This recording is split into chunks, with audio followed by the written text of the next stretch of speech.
This book was the #1 bestseller on Amazon in three categories: women's artists, women's poetry, and 2-hour arts and photography short reads. A book that won several awards, including the 2022 Indie Book Awards.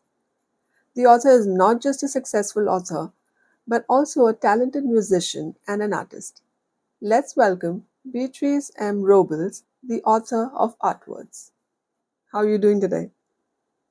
Well, we're kind of cramming stuff because I just came from, a tribute to my maestro father. We had one in the Manila Clock Tower Museum here in the Philippines. I was the one who, performed a prayer, clarinet piece for him. And then I'm having an exhibit on Saturday. So I'm kind of in Oh, between things. And there's a performance for the City Band Symphony also tomorrow that everyone's preparing for. It's a lot. Well, they're all oh. arts, different forms of arts. Your book has been a unique expression of art. I haven't really read anything like it before, and I was pleasantly surprised to discover the new forms of artwork.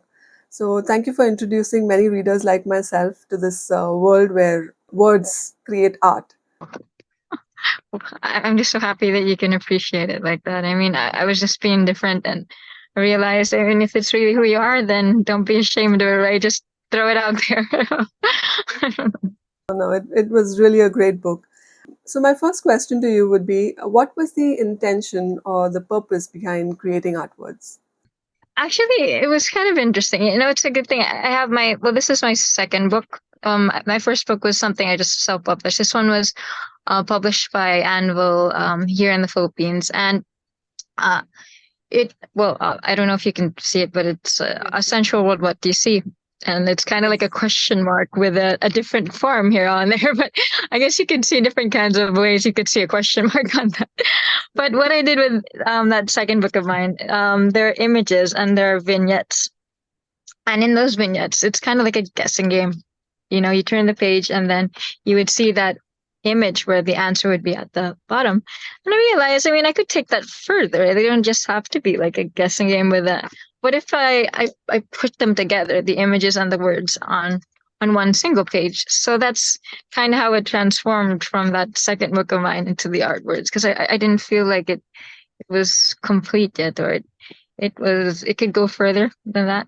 So if you ever get the chance to read it, because it actually is still being sold online by a national bookstore, the major bookstore here in the Philippines on Kindle, I think, yeah, because the print copies are already gone. Oh, Then it's the same kind of style, but it's a guessing game. that's interesting. I've seen that book before. I haven't really read it, so I will definitely add that to my list. Oh gosh. So I had, fun when I ended up putting them together in one image because I realized, honestly, I was kind of nervous of doing that, just making them one because it's harder to read. Obviously, when you do it like this one, well, normally this is how I would see things being done. The picture would be on the other page, the text would be on the other one. But I realized if it really was art words completely in my heart and it was, I guess, authentically art words, I couldn't separate them. I needed to put the words in just the art and then I don't know, just let the people, oh fine, go ahead, do what you need to do to be able to read the words in it. But it had to be just one thing, unified. So I realized, okay, even if it might be harder to read, if I don't put the words on the other page, like I thought I could just, take that risk, call it one, fusion art words and let it, I guess, transcend that way and see if people will enjoy it being a little risky but a little fun. I do know that people have enjoyed it. I have enjoyed it. It was very unique and very different, combining words and art, and it was presented very beautifully. So it was a nice, innovative thing. So, Thank you. when you produced your first few creations, who did you show them to, and what was their reaction? Well, obviously, I think you must have read in that introduction. My father, he's a known artist here in the Philippines. He was a nominated national artist before he recently passed away just a few years ago. He was really seeing my own art as a woman artist here in the country develop stage by stage, and I really always loved creative writing because that was a major of mine when I took fine arts. I couldn't ignore it or not include it in my visual art, I realized, since that really was so much of me. So I wanted to find a way to put them in my paintings or in my work. So especially if I made an art book, then I realized why don't I just combine it? So would show him my works with words in them. And then when I noticed that he loved the concept, he really liked it. It encouraged me to go forward with it, publish it. I'm really sorry for your loss. It must be difficult, and but it must be amazing to have parents who share your artistic values, and they're able to teach you and be like a role model for you. I guess it's just natural. I mean, honestly, it'll sound kind of silly, but maybe it'll give a tiny clue in on how I got kind of sensual also in the writing. I really grew up with, well, they even had, attending nude painting sessions. That means sometimes they were even happening in our living room. But with all these different artists, or, watching different poses, and I'd be like joking, okay, how come it's always a nude woman model? Let's get a man next time. I don't know. I do see that you are a certified therapeutic art life coach. You help empower young women who have endured harassment and help them find themselves through art. So, could you please share what led you to that path? Oh my gosh. So did you actually watch that video I put on the online book club? You did? Yes. Wow, no wonder, because not just everybody knows that's why I went into the therapeutic art, but it really happened for me. I mean, honestly, I don't know if it was an accident or it's just really what, the Lord gave me. In college, I ended up writing an essay for, that nonfiction teacher who required us to write something. And when I wrote it out, what I experienced in high school, that assault that I didn't tell my parents about, it was such a relief. I mean, I was, like I said in that video, I was crying over the laptop. It was really such a beautiful feeling that I got it out of me, even if it was just on a page of paper and I changed my name there. I didn't put it as me.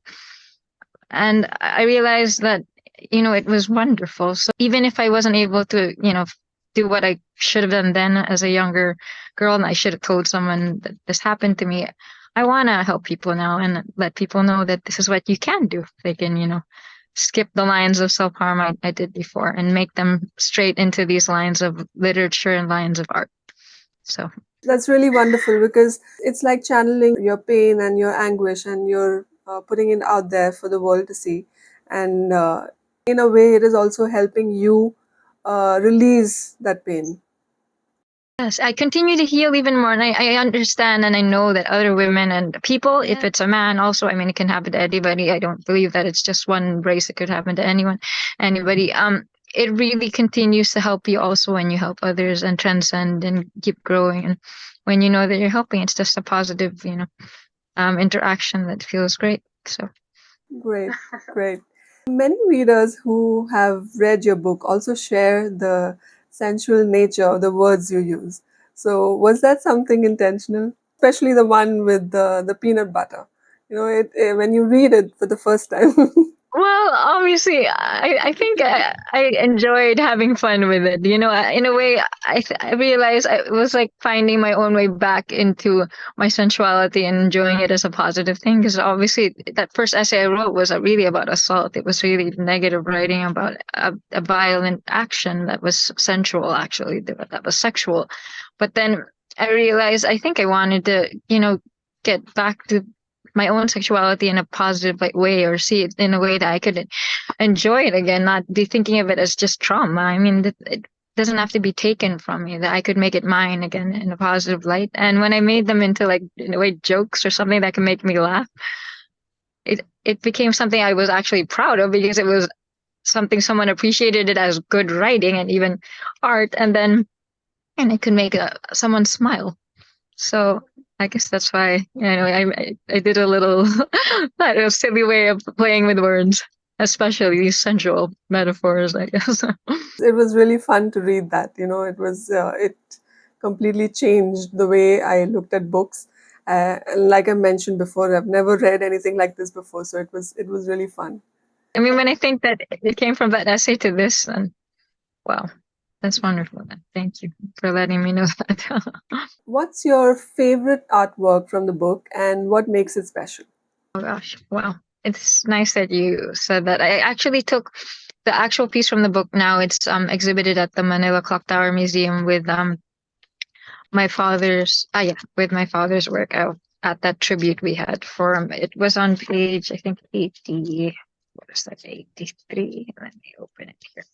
It's a picture of a cupcake. I don't know if it's called Deserted.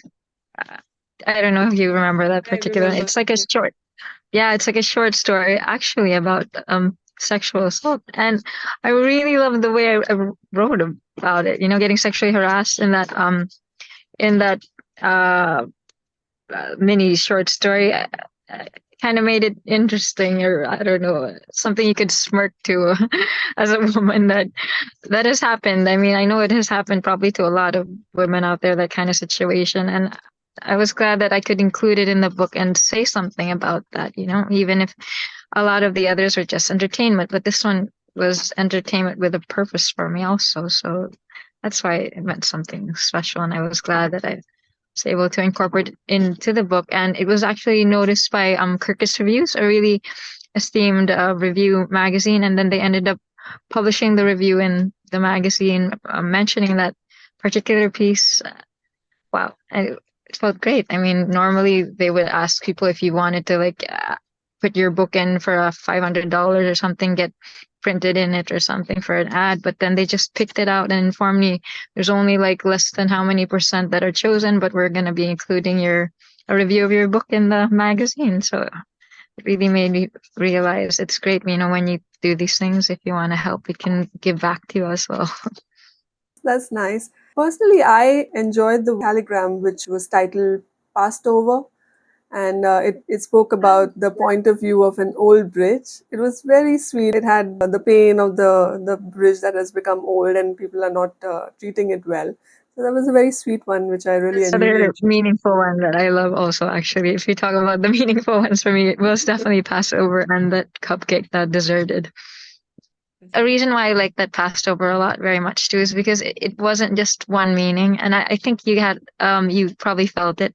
Now it could be really just that bridge I was talking about, but obviously the way I spoke of it there, it wasn't just a bridge. It could be, you know, it meant like people or things that people do that too also, you know. And I think you knew that. That's why I appreciated it in that way. And it could really be two things, or it could mean two different things to people who know how that feels when it happens. So it's nice that you Right. appreciated, or you knew that's what I was trying to, you know, make someone feel. I think authors live in this imaginary world, which is also what helps them pour their creativity into their books. After I saw what you do with everyday objects, I wonder what it must be like to be, inside your head. I mean, do you find yourself getting lost even when you are surrounded by people and mentally, you start creating these fascinating pieces of art? Gosh, you know, it's really a lot of fun, actually. I don't know. My father, well, like I said, the way I grew up being in this artistic family, they were doing these like sessions right anywhere, and we just do an on the spot painting session somewhere. He really kind of helped me understand that it is nice to focus on simple or basic objects, because he was trying to show me that anything could be art.